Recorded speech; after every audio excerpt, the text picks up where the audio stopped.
only 1% know this secret about the real God. Are you one of them? There's a moment in your life when everything you thought you knew about God begins to crack, not because you stopped believing, but because belief alone wasn't enough anymore.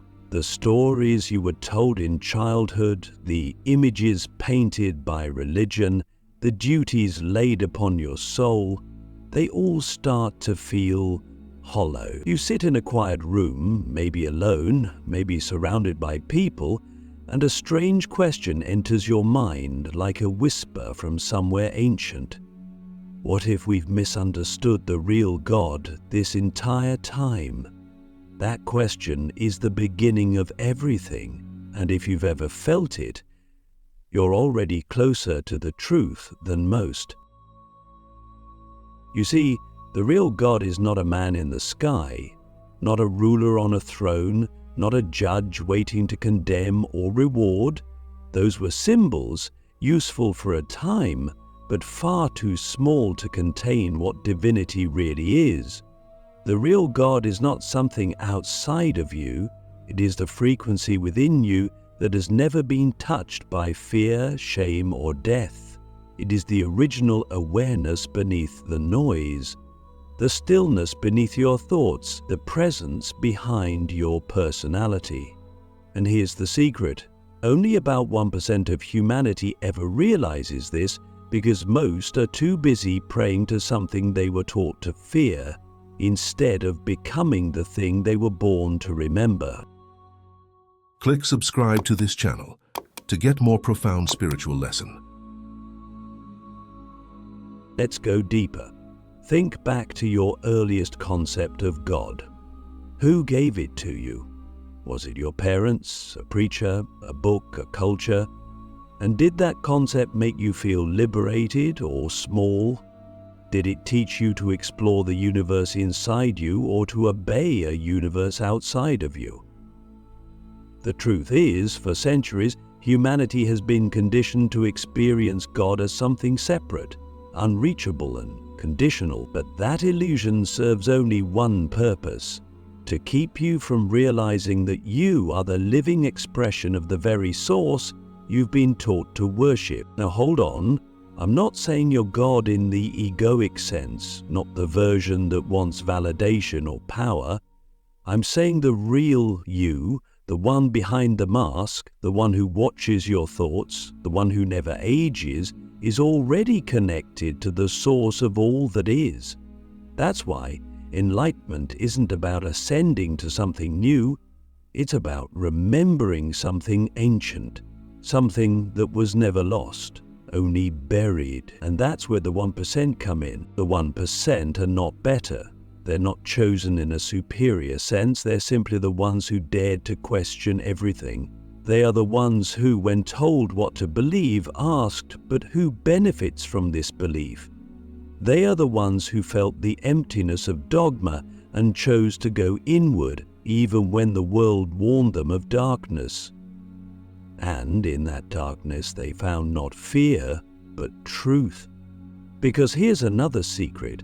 The real God is not found in light alone. The real God is found in wholeness, in silence, in paradox, in the places you were told not to look. Have you ever noticed that the deeper you go into your own pain, your own shadow, your own silence, you begin to feel something sacred there?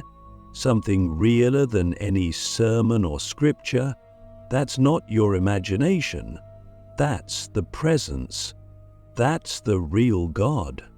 Unfiltered, unbranded, and unbelievably close.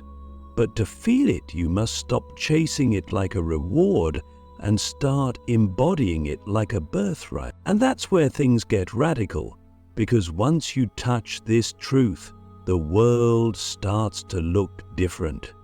You begin to see how most people are living in spiritual amnesia. They're not bad, they're not lost. They're just playing roles in a dream they forgot they were dreaming. They pray to the sky while ignoring the sacred whisper in their own chest. They follow rules but never ask who wrote them. They seek heaven after death while missing the heaven within breath. And that's not their fault, it's the programming. But you wouldn't be here if you were meant to stay asleep. What if I told you that the real God doesn't want your worship, but your awareness? That the real God doesn't demand sacrifice, but presence? That the real God doesn't live in temples or books, but in the space between your thoughts, in the pause before your breath, in the infinite silence behind every sound?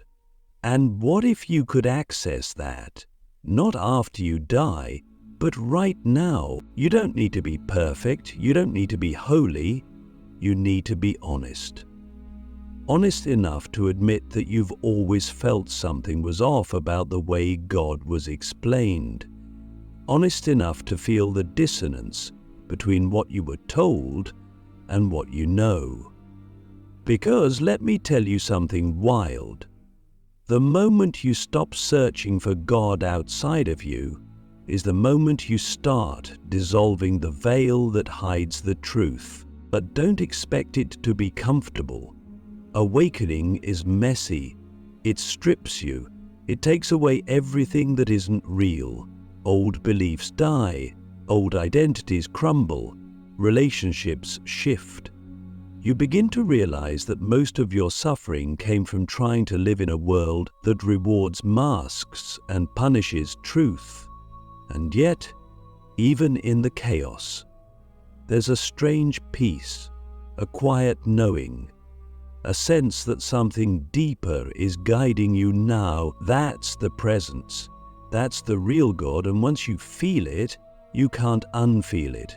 You can't go back, nor would you want to. So I ask you now, with all the gravity of this moment, what if everything you've ever believed about God was just the training wheels, and now, for the first time, you're being asked to walk on your own?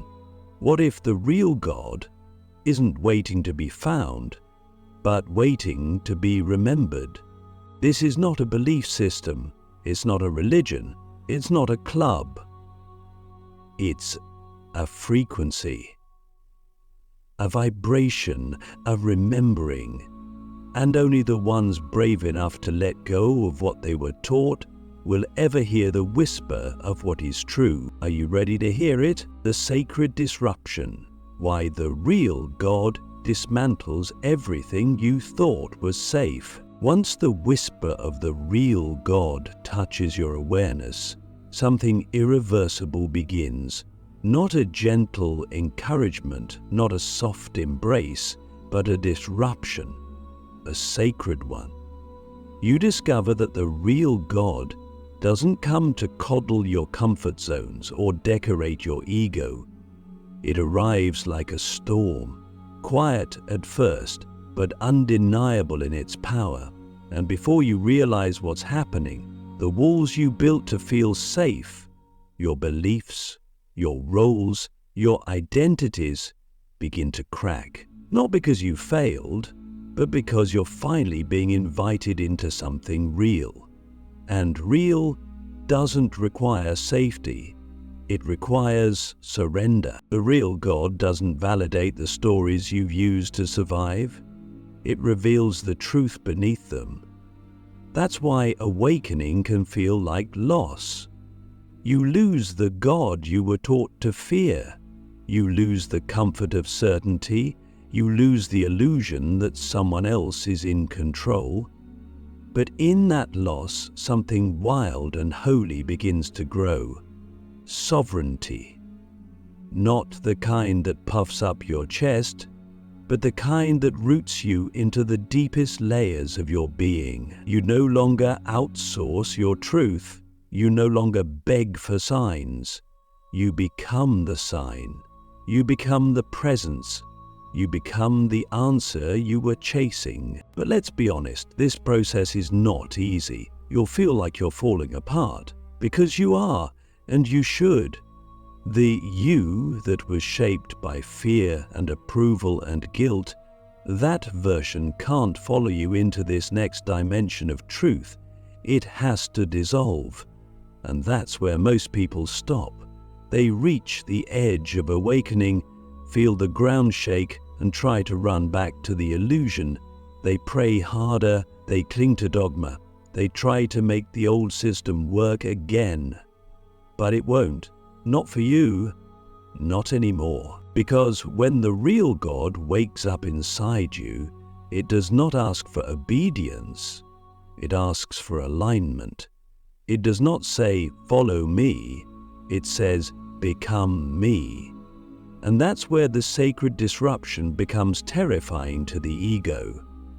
To become the real God in expression means you must face everything you've avoided in yourself. The unhealed wounds, the judgments, the attachments, the shadows. You must face them, not to fix them, but to reclaim them. Because the real God is not just light, it is wholeness. It is the container for the entire human experience. Not above it, not separate from it, inside it. Have you ever felt that strange sense of peace after a breakdown, when everything collapses and there's nothing left to control? That's your first glimpse of divine neutrality, that space where nothing is demanded, nothing is punished, and everything is seen. That's the real God. Not as a character in a story, but as the raw field of awareness that sees all things clearly and loves all things deeply, because it is all things. And when you meet that presence within yourself, your life will never be the same. You'll start noticing how much of your life was built around avoiding discomfort, how many of your relationships were based on performance, how often your prayers were just disguised fears. And as this sacred disruption continues, you'll find yourself standing in the ashes of everything you thought was true and smiling, not because you've lost everything, and more importantly, you see yourself clearly. You were never designed to live inside someone else's definition of divinity. You were never meant to be saved by an external force. You were meant to awaken the force within you, to embody it, to express it, to become it.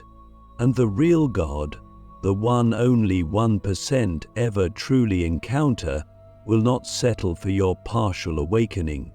It will keep calling you deeper, through every heartbreak, through every ending, through every moment of silence that feels like abandonment, but is actually preparation. And here's what I know, if you're still listening, you're part of the 1%. You wouldn't be here otherwise. You're not just curious, you're called. And the calling is not to follow, it's to remember. To disrupt the illusion within yourself so profoundly that your very presence becomes a doorway for others, a living invitation, a walking contradiction to the fear-based God that many still worship, not because you preach, not because you convert, but because you exist in a frequency that is unmistakably divine. So I'll ask you now, not as a question to think about, but as a mirror to your soul. What are you still holding on to that the real God is trying to burn away? What identity? What belief? What fear? What comfort? Because until you let it go, you will never fully feel what is already living inside of you. The disruption is not a punishment. It's the greatest act of love.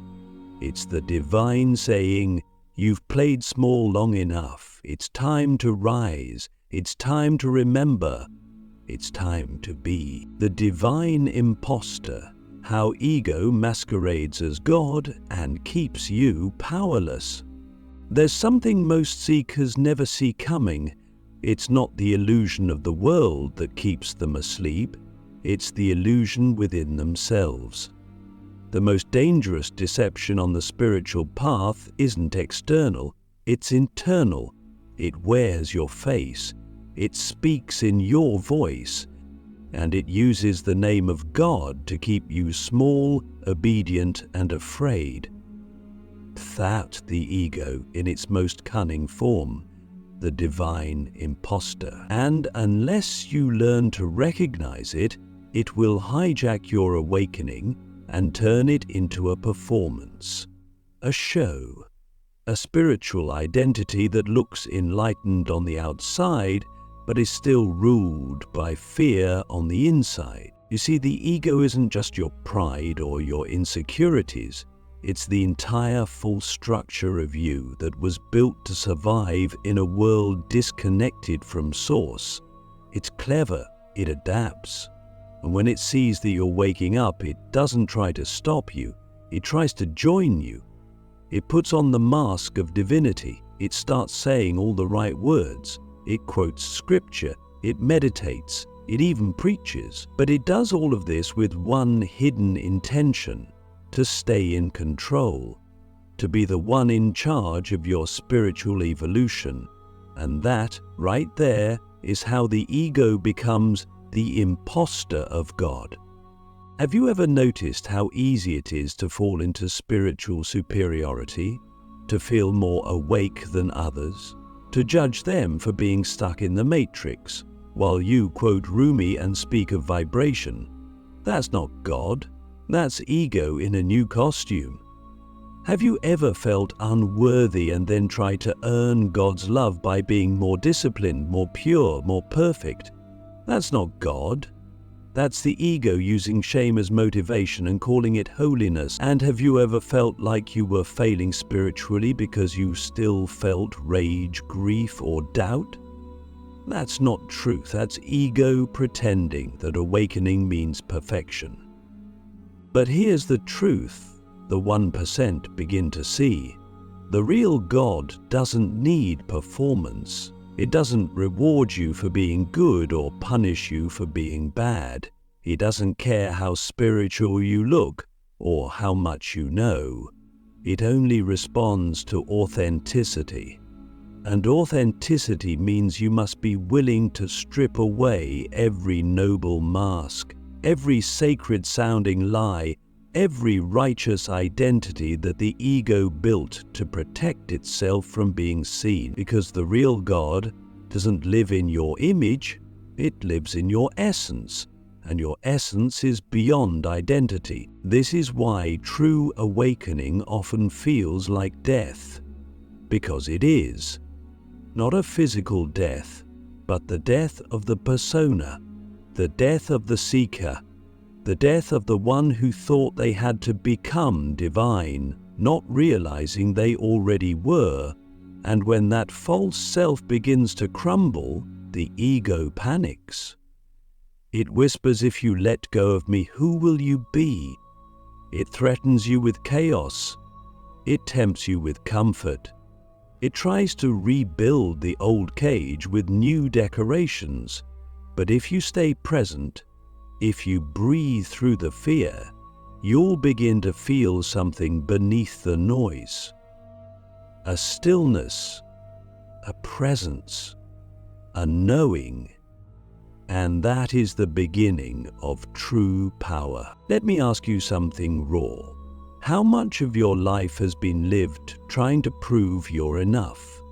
Even in your spirituality, how often have you measured yourself against some invisible standard of purity or peace, believing that only when you reach it will you be worthy of love, safety, or connection? That's the divine imposter at work. Because the real God is not a prize at the end of your spiritual effort. It is the ground you've always been standing on, and the moment you stop trying to become it, you start being it. But don't be mistaken, the ego won't surrender quietly. It will spiritualize its resistance. It'll say things like, "This can't be God, it's too simple," or "You're not ready yet. You need to heal more first." It will trap you in endless cycles of self-improvement, keeping you perpetually almost there. And all the while, the truth is waiting in the background, whispering, "You are already what you see. You just haven't believed it yet." So what do? You stop negotiating with the imposter, you stop trying to fix yourself and start listening to the deeper self that doesn't need fixing. You stop chasing enlightenment and start cultivating radical honesty. You meet your doubt with compassion. You hold your fear like a child. You tell the truth, not the one that makes you look good, but the one that sets you free. Because that's the only truth God responds to. And this is where the path gets beautiful. Not because everything becomes easy, but because everything becomes real. You no longer need to pretend. You no longer need to posture. You no longer need to chase. You simply are. And in that being, the divine imposter can no longer survive. It dissolves. Not through force, but through light. And in its place, the true self rises, quiet, clear, unshakable. So I'll leave you with this. What if the final step isn't to become more spiritual, but to become more honest? What if God was never looking for perfection, but for presence? What if the only thing standing between you and the real God was the version of you that thought it had to earn it? Let that question sit with you. The God within, how to live every day as a portal of divine presence. When the masks fall, when the striving stops, when the noise finally quiets, what remains is not a void, it's presence, pure, unfiltered, alive. And it doesn't shout, it doesn't demand, it simply is.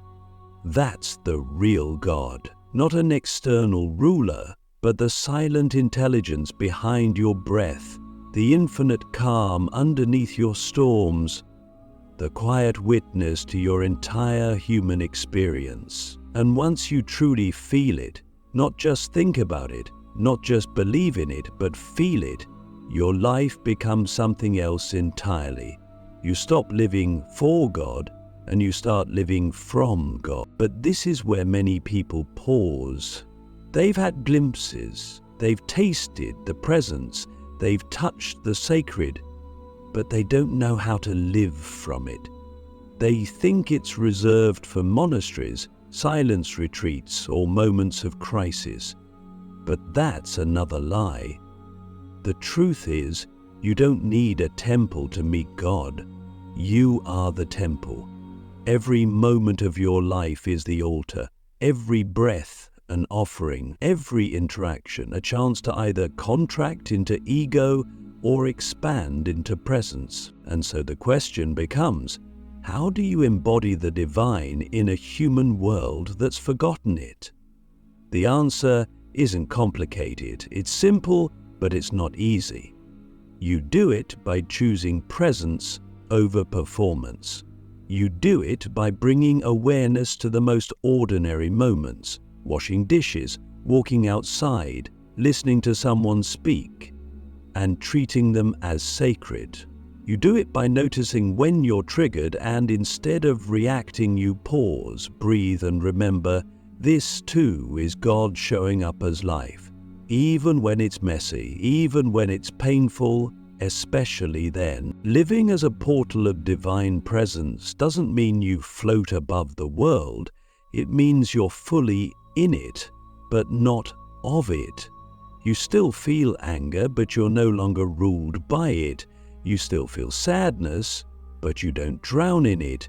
You become the space that holds it all. And in that space, others begin to feel something different around you. They don't know what it is, but they feel safe, seen, remembered. That's not charisma, that's transmission. You've become a living frequency. You've become a doorway without trying. And here's the beautiful paradox. The more you live from that space, the less you need to talk about it. You don't need to convince anyone. You don't need to prove anything. Your presence speaks, your silence teaches. The way you love, the way you listen, the way you are, That becomes your prayer. That becomes the message. And some will feel it and awaken, others won't. That's not your responsibility. Your only responsibility is to remain. So let me ask you this, and let it land in your deepest self.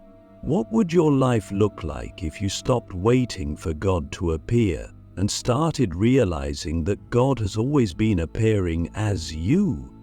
Not your ego, not your story, but your being, your presence. Your now. That's the secret only 1% truly discover. That God was never lost. You were never separate. The veil was never real. And the moment you stop searching and start seeing, you become a living embodiment of the divine. Not in theory, not in belief, in reality. So don't wait for another sign. Don't wait for another teacher. Don't wait for permission. The invitation has already been sent. The door was never locked.